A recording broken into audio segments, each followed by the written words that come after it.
Pernah kepikiran nggak, kenapa ya steak yang kita makan bisa makin besar? Atau kok bisa ya satu ayam nelurnya banyak banget?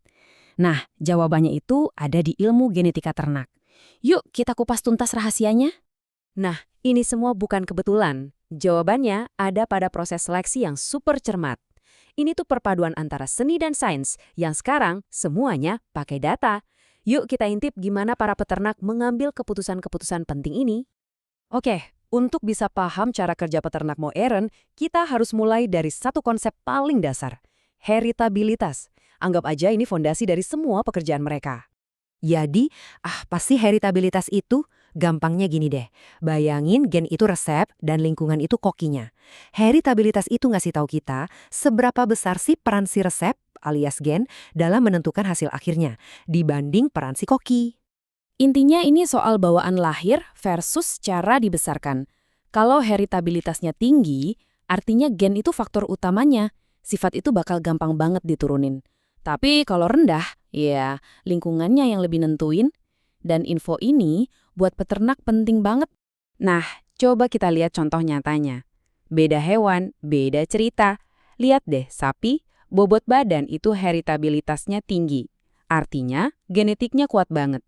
Jadi strateginya gampang, pilih aja sapi paling gede buat jadi induk. Tapi beda cerita sama babi. Jumlah anaknya itu heritabilitasnya rendah. Jadi strateginya harus beda total. Jadi kesimpulannya gampang kan? Buat sapi, peternak bisa fokus banget ke gen, cari bibit-bibit unggul. Tapi buat babi, mereka harus lebih fokus ke lingkungan. Kandangnya dibikin nyaman, pakannya bergizi, perawatannya maksimal. Beda banget kan pendekatannya? Tapi jangan kira sesimpel itu. Kenyataannya, semua sifat ini tuh saling terkait, kayak jaring laba-laba yang nggak kelihatan. Nah, ini yang namanya korelasi genetik. Dan ini bisa jadi bumerang kalau peternak nggak hati-hati. Maksudnya gini, gen yang bikin sapi jadi berat ternyata bisa juga ngaruh ke hal lain. Kadang hubungannya searah, itu namanya korelasi positif.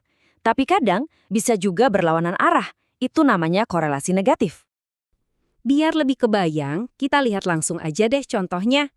Kita mulai dari yang gampang dulu, yaitu sapi. Nah, ini contoh korelasi positif yang gampang banget dimengerti. Datanya nunjukin makin berat sapinya, ya makin banyak juga makannya. Logis kan? Tapi nggak semua hubungan itu sejelas ini. Gimana kalau hubungannya justru kebalikannya? Aneh kan kedengerannya? Nah, ini yang terjadi di ayam. Siap-siap kaget ya. Dan ini dia. Ternyata makin berat badan ayamnya, jumlah telurnya malah makin sedikit. Ini yang namanya korelasi negatif. Benar-benar di luar dugaan kan? Ini bisa jadi momen aha yang penting banget buat para peternak. Jadi kesimpulannya jelas banget.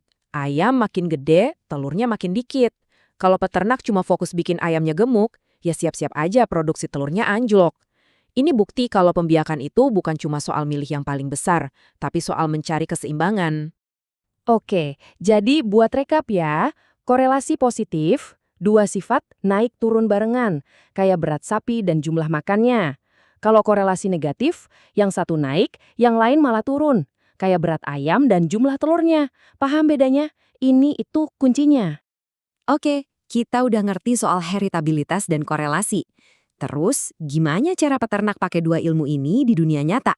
Gimana cara mereka milih ternak-ternak superstar? Ternyata ada buku panduannya dan bisa kita rangkum jadi 4 langkah simpel. 1. Tentukan dulu targetnya, mau ningkatin sifat apa. 2. Cek heritabilitasnya, gampang diubah lewat genetik atau enggak. 3. Cari tahu ada korelasi aneh yang tersembunyi enggak. Dan terakhir, yang keempat, baru deh pilih hewan yang paling pas, yang seimbang semuanya. Simple tapi ngena banget. Nah, kutipan ini pas banget. Tujuannya itu bikin keputusan pintar pakai data, bukan lagi main kira-kira atau pakai feeling. Ini soal sains, bukan lagi tebak-tebakan. Benar-benar sebuah revolusi di dunia peternakan. Terus, apa efeknya buat kita semua? Buat makanan di piring kita? Jawabannya besar banget. Ilmu ini itu salah satu kunci penentu masa depan pangan kita. Soal efisiensi produksi, keberlanjutan, semuanya sangat bergantung sama ini. Jadi, ini dia rangkumannya. Pertama, heritabilitas itu ngasih tahu kita seberapa gampang sebuah sifat bisa dipilih. Kedua, korelasi genetik itu ngungkap efek samping yang tersembunyi. Ketiga, pembiakan modern itu bukan cuma soal pilihan terbesar, tapi soal menyeimbangkan semua faktor. Dan ujung-ujungnya, semua ini bikin produksi pangan kita jauh lebih efisien. Pada akhirnya, semua ilmu yang kelihatannya rumit ini mengerucut ke dua konsep fundamental. Cuma dua, heritabilitas dan korelasi. Dua pilar inilah yang jadi penopang industri pangan kita ke depan.